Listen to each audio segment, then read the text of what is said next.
Post ಆಫೀಸಲ್ಲಿ ಒಂದಿದೆ, India post payments bank. 200 ರೂಪಾಯಿ ಕೊಟ್ಟು ಒಂದು ಅಕೌಂಟ್ ಓಪನ್ ಮಾಡ್ಕೊಳ್ಳಿ. ವರ್ಷ 550 ರೂಪಾಯಿ ಕಟ್ಟಿದ್ರೆ 10 ಲಕ್ಷ ಇನ್ಶೂರೆನ್ಸು, 799 ರೂಪಾಯಿ ಕಟ್ಟಿದ್ರೆ 15 ಲಕ್ಷ ಇನ್ಶೂರೆನ್ಸು. ಯಾರಿಗೆ? ಆಕ್ಸಿಡೆಂಟಲ್ ತೀರ್ಕೊಂಡವ್ರಿಗೆ, ಪರ್ಮನೆಂಟ್ ಡಿಸೇಬಿಲಿಟಿ ಆದ್ರೆ.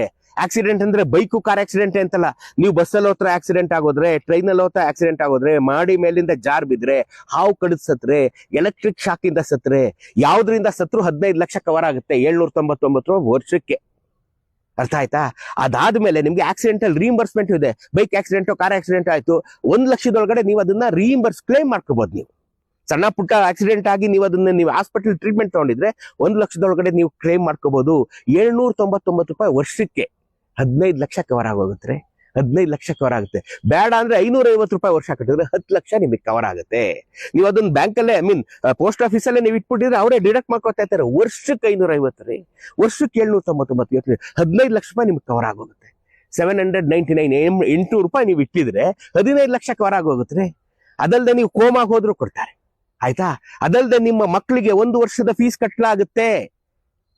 1 ಲಕ್ಷ, ಒಂದು ವರ್ಷದ ಫೀಸ್ 1 ಲಕ್ಷದೊಳಗಡೆ ಇದ್ರೆ ಮಕ್ಳಿಗೆ 2 ಮಕ್ಳಿಗೆ ಫೆಸಿಲಿಟಿ ಇದೆ. ಗರ್ಭಿಣಿಯರಿಗೂ ಕೊಡ್ತಾರೆ, ಬಾಣಂತನದ ಚಾರ್ಜ್ ಕೊಡ್ತಾರೆ, ಅಂತ್ಯ ಸಂಸ್ಕಾರಕ್ಕೂ ದುಡ್ಡು ಕೊಡ್ತಾರೆ. ಇಷ್ಟೆಲ್ಲ ಫೆಸಿಲಿಟಿ ಇದೆ.